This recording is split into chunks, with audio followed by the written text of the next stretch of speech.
तो दूसरे तरह के कुछ वायरसेस आ रहे हैं, जिसमें एक सबसे जो कॉमनली निकल रहा है वो RSV निकल रहा है, रेस्पिरेटरी सिंसिटिव वायरस और इन्फ्लुएंजा वायरस। ये बड़ों में क्या करता है कि गले तक का इन्फेक्शन पैदा करता है, पर होता क्या है कि अल्टीमेटली कई बार जैसे मम्मियों को हो जाता है या घर में किसी के सदस्य को गया, उन्होंने बच्चों को हैंडल किया, बच्चों पे खांस दिया, तो बच्चों में ये काफी ज्यादा डीपली पेनिट्रेट करके अल्टीमेटली लंग्स में इफेक्ट कर रहा है और बच्चों को बहुत रैपिडली सिम्टम्स बढ़ जाते हैं, बुखार, खांसी। हमारे पास अभी बहुत बच्चे आ रहे हैं। अभी फिलहाल के लिए हमें जितना पता है कि ये है कि ये है तो वायरस की फैमिली में से ही और सिमिलर फैमिली से ही है, बट ये कोविड तो नहीं है। घर में अगर कोई सदस्य है जिसको बुखार खांसी है तो वो अपना पहले इलाज कराएं और एटलीस्ट एक मास्क पहन के रखें। उत्तर प्रदेश के कई जिले एक रहस्यमयी बुखार की चपेट में आ चुके हैं। सैकड़ों तादाद में जो लोग हैं वो अपनी अभी तक जान गंवा चुके हैं। बात करें पटना की तो वहाँ पर बच्चों के सभी वार्ड पूरी तरीके से भर चुके हैं। यूपी, बिहार, मध्य प्रदेश या फिर दिल्ली NCR में भी ये मामले लगातार बढ़ रहे हैं। कोरोना की तीसरी लहर के बीच ये हाई फीवर बहुत ज्यादा बढ़ता नजर आ रहा है और सबसे ज्यादा जो चिंता का विषय बनता नजर आ रहा है वो है बच्चे इस बुखार के सबसे ज्यादा शिकार होते नजर आ रहे हैं। इसी को लेकर आज हमारे साथ मौजूद है डॉक्टर अभिषेक, जो कि एक पेडियाट्रिशियन है। उनसे बात करके जानेंगे कि किस तरीके से जो ये बुखार है इससे बचा जा सकता है, क्या है इसके लक्षण, किस तरीके की सावधानियां हैं जो आप अपने घर पे भी बरत सकते हैं। सर, पहले तो बहुत बहुत स्वागत आपका हमारे चैनल में। नमस्कार जी। सर, ये जो बुखार है जो सबसे ज्यादा बच्चों में देखने को मिल रहा है, कैसे देखते हैं आप इसको?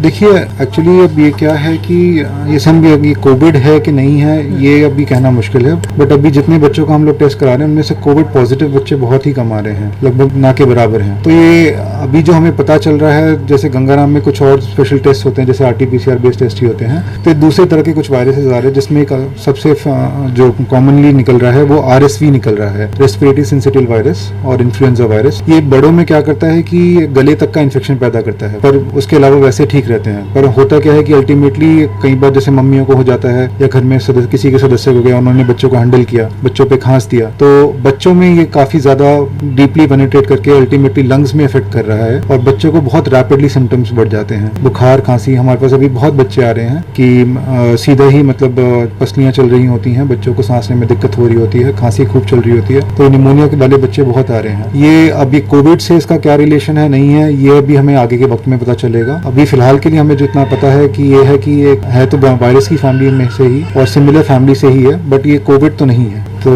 इसके लिए जो सलाह हम देना चाहेंगे घर वालों को कि ये है कि सेम कि देखिए, जैसे कोविड छोटे छोटे ड्रॉपलेट से फैलता है, अल्टीमेटली ये भी एक इन्फ्लुएंजा टाइप का वायरस है। घर में अगर कोई सदस्य है जिसको बुखार खांसी है तो वो अपना पहले इलाज कराएं और एटलीस्ट एक मास्क पहन के रखें। कहीं पे भी आपस में निजी रिश्तेदारों में या फिर अगर बच्चे हैं तो उन पे खांसे नहीं, उनकी हैंडलिंग ना रखें, उनकी हैंडलिंग किसी हेल्दी इंडिविजुअल को करने दें और बाकी अपने डॉक्टर से जल्द से लें, ज्यादा टाइम वेस्ट ना करें। जो दवाइयाँ हैं और साथ में अगर भाप वगैरह की जरूरत पड़ती है तो वो सब आप टाइम से स्टार्ट करें। सर, कुछ स्टार्टिंग्स में सिम्टम्स जो लक्षण है वो पता चल रहे हैं इसको लेकर? देखिए, बच्चों को पहले शुरुआत में बुखार ही आता है, सर्दी, नाक, रनिंग नोज होती है और साथ में फिर खांसी प्रोग्रेसिव होती है। खांसी मतलब पहले एक आधे दिन में, कुछ बच्चों में हमने 1 या 2 दिन में भी देखा है कि बहुत ज्यादा जल्दी प्रोग्रेस कर जाते हैं। कुछ बच्चों में 2-3 दिन की खांसी में के बाद ही बच्चों की पसलियां चलने लग जाती हैं। अच्छा सर, सावधानी जिस तरीके से आपने बताया, भाप ले सकते हैं और कुछ चीजें जो लोग घर पे रह के देखिए, भाप जो है वो आपके डॉक्टर ही अल्टीमेटली एडवाइस करेंगे कि कौन सी देनी है और कितनी डोज में देनी है, कितनी मात्रा में देनी है, ये डॉक्टर बताएंगे।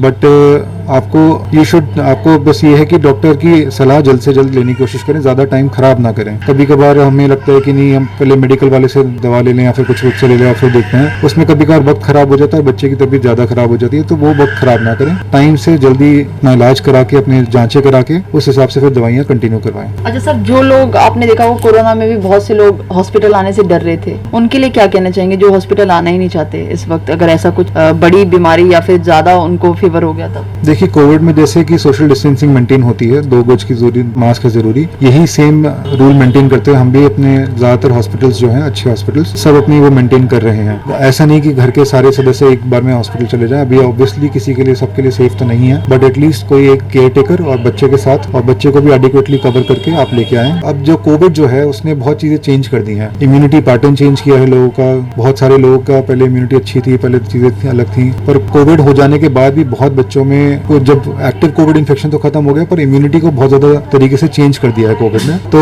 अब ये उसका रिजल्ट है कि नहीं है, और ये जो अभी की जो स्थिति है ये कहीं कोई ये कोविड से ही रिलेटेड है कि नहीं है, ये वक्त ही बता पाएगा। अभी के लिए हमारे हिसाब से जो हमारी किताबों में बताया गया है, एक टिपिकल वायरल निमोनिया का जो मैनेजमेंट है वो अभी तक के लिए असरदार है। हमारे जितने भी बच्चों का हम इलाज कर रहे हैं यहाँ पे, तो अभी फिलहाल हम उसी पॉइंट ऑफ व्यू से सब बच्चों को मैनेज कर रहे हैं। हो सकता है कि कहीं ना कहीं डेफिनेटली इसमें कोविड के केसेस जो पहले रह चुके हैं या जिन बच्चों को कोविड रह चुका है उसकी वजह से भी उनका इम्यूनिटी वगैरह कम रहा हो, और इस वजह से बच्चों में ज्यादा भी लक्षण काफी जल्दी जल्दी फैल रहे हैं, और इस वजह से बीमारी भी इतना प्रकट जो कर रही है। जो वक्त पहले हमें मिलता था बच्चे को संभालने के लिए, वो वक्त अभी हमें कम मिल रहा है। ये कोविड का भी एक आउटकम हो सकता है। अच्छा सर, जो बच्चे स्कूल जा रहे हैं उनके लिए क्या मैसेज देना चाहेंगे आप? किस तरीके से वो अभी बचाव कर सकते हैं डेली बेसिस पे? जो छोटे बच्चे तो नहीं जा रहे, फिर भी 9, 10th, 11th के वो भी कहीं ना कहीं इससे ग्रस्त हो सकते हैं। जी, जितनी हमारी जानकारी है, ये वैसे तो 10 साल से ऊपर के बच्चों को कम ही इस पे असर आ रहा है। अच्छा। इसका सबसे ज्यादा असर जो पड़ रहा है नवजात शिशु से लेके 1.5, 2 साल, 3 साल तक के बच्चों तक पे असर काफी आ रहा है, जो ये बीमारी है।